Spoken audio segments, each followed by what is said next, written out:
Ready? Alright, listen up. We're going to go back over Pythagorean theorem. So, I need everybody right now, I'm going to count to 5. I need you to get in groups. Go where you belong. 5, 4, 3, 2, 1. Alright, everybody should be in their group. Now, I need one person, listen, I need one person from your group, one person, whoever's birthday is closest to Christmas. From each group, whoever's birthday is closest to Christmas, you're going to come up to the front, listen, you're going to grab one sheet protector and one marker. Then go back to your group. One sheet protector and one marker. Go back to your group. Markers are in the bucket, the same bucket.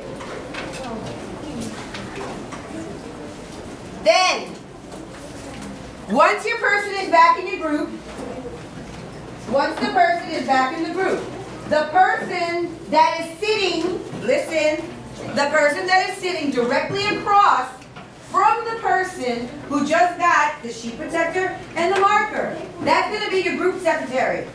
That's going to be the person that's actually going to do the work. That's going to write in front, like face front.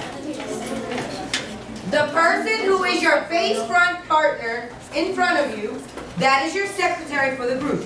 That means that's the person that's going to be actually doing the work. Any questions? Anybody? Okay, so let's go back over Pythagorean theorem. Who can give you the formula for Pythagorean theorem? Raise your hand. Rod. A squared plus B squared equals C squared. A squared plus B squared equals C squared. What does it mean? Raise your hand. Who can tell me what it means? Who can tell me what it means? It means A squared is one of the legs in a triangle, B squared is the other one, and C squared is the hypotenuse. It's the hypotenuse. Okay. Can I mix A and B up?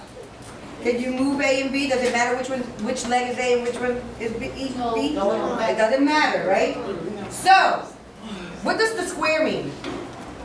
Who can tell me that? Right angle. Not the right angle, the square. The A squared. What does A squared mean? Yes.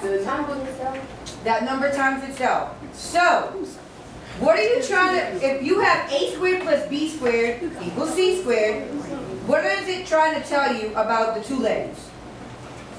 What are the two legs doing? Come on. It equals the hypotenuse. Take it louder. It equals the hypotenuse. So what you're trying to tell me is that the square of the two legs has to equal the hypotenuse. Yeah. Does everybody agree? Yes. Yes. That means you are to multiply in A to itself, B to itself, and then add them up, and then you're supposed to get the H hypotenuse. equals the hypotenuse. So what they both told me was that the sum of the two legs has to equal the length of the hypotenuse. Does everybody agree? Yes. Okay. So let me give you a scenario. You have the hypotenuse is only used on what kind of the Pythagorean theorem is only used on what kind of triangle? Right Right triangle. Okay. So let me give you a little scenario. If everybody knows it's the holiday season, right? So if the UPS man is supposed to deliver my new shoes tomorrow, because they come out tomorrow, is on Carol Suit. Oh yeah. If the UPS man is on Carol Suit, everybody knows where Carol Suit is, right? Yes. And I am on Bell Chase Highway. And I know, listen, that I'm not going to make it home on time. And I want to try to intercept my package. So, the UPS man is right here at the corner of Carol Suit and Terry Parkway. I am all the way over here at the corner of Terry Parkway and Bell Chase Highway. Everybody understands, right? So, if the UPS man keeps driving straight up Carol Suit, the best thing for me to do is it to go straight or to go in an angle and try to meet up with him. Angle. So, what would I form if I... Right triangle. Right triangle. So now, My idea is to try to get to the UPS man as quick as possible, right? But in football, they do the same thing. We're going to watch a very brief film on football where, believe it or not, in football you have to know Pythagorean theorem. Because if you have a guy running straight up, okay, on the field, and you have the guy that's supposed to be covering him, who's trying to get to him with the ball, right?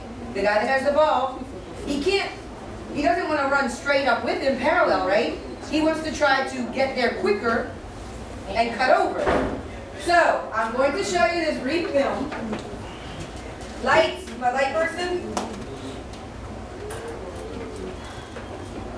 Very quickly.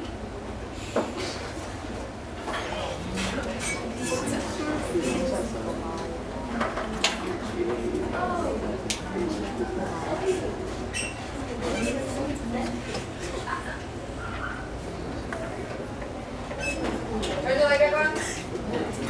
Oh, no, never mind, never mind.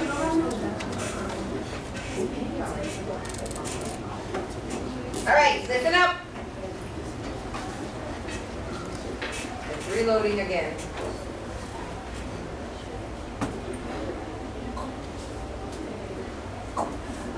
Ugh.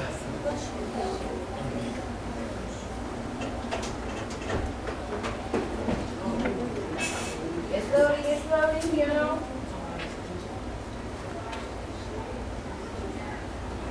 Okay, so you're gonna watch this. Pay attention to the right triangle that they're gonna form. We know technology, we know it messes up.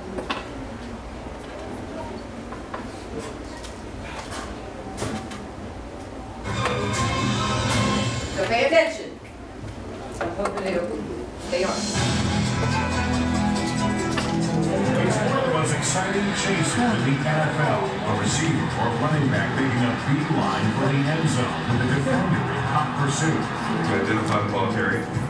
From there, you want to close the distance between yourself and the ball carrier as quickly as possible. It's a little, I don't know what's wrong with They it, have to just choose try to what direction and speed to run so that they get to the same place at the same time as the runner can make the tackle. In football, the path the defender must take to intercept the ball carrier is called the angle of pursuit. All right, so they're talking about the angle of pursuit. We're dealing with a right triangle.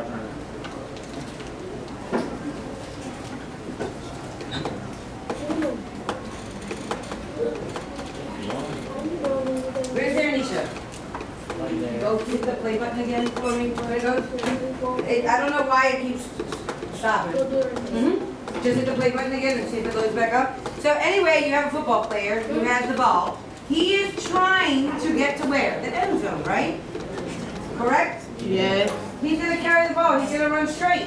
You have another guy who is a defender, and he's going to try to get the ball from the guy or tackle him, shall I say. Okay, it's not. I don't know why it's not playing. So, what I'm trying to tell you is, listen, you have a football player here on one team. You have a football player here on another team. They start off together, right? But this football player is trying to make it to the end zone. So the quickest thing to do for this player, we said not run straight across, right? According to John Zyber, an automotive Run engineer this way. at All Clemson right, you get University. back up. Let's try. This path Again. is also a perfect illustration of a fundamental equation in geometry called the We'll just let it play. We can talk while it plays. So,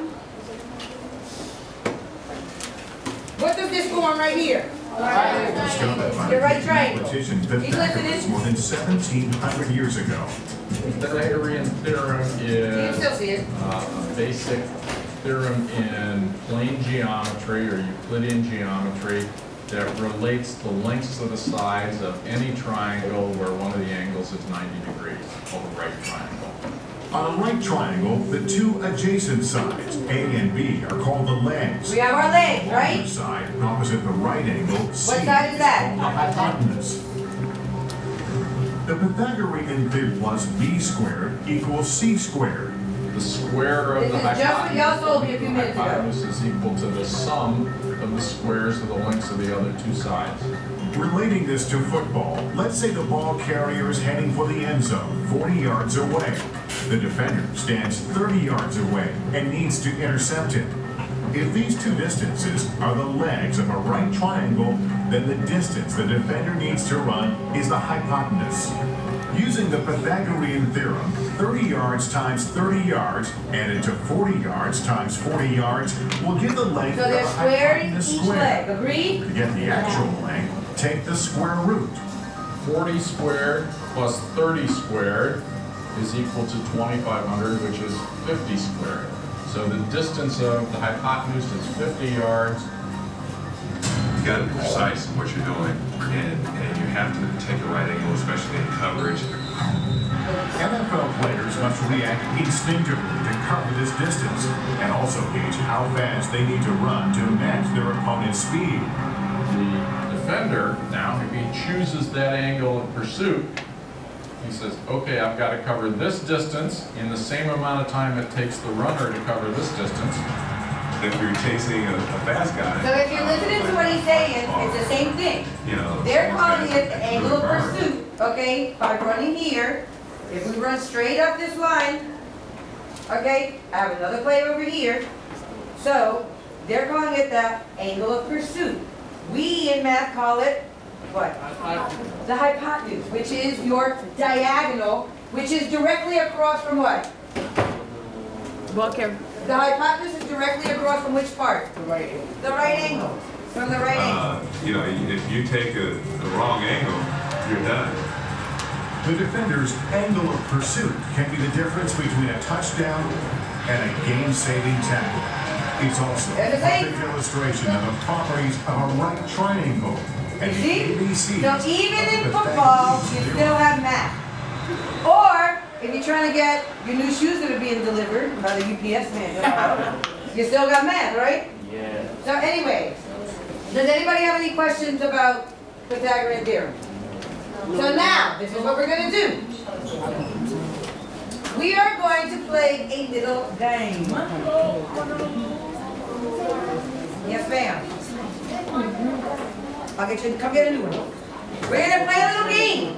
Everybody in front of them, every group, shall I say, in front, has a sheet protector, right? You have a marker, right? So we're going to play a game. I'm going to have Carolyn go up. The highest number we're going to work with right now is 15. Remember I told y'all to memorize your perfect squares from 1 to 15? Yeah. Squaring those numbers? I know. So, Carolyn, go hit play. Listen.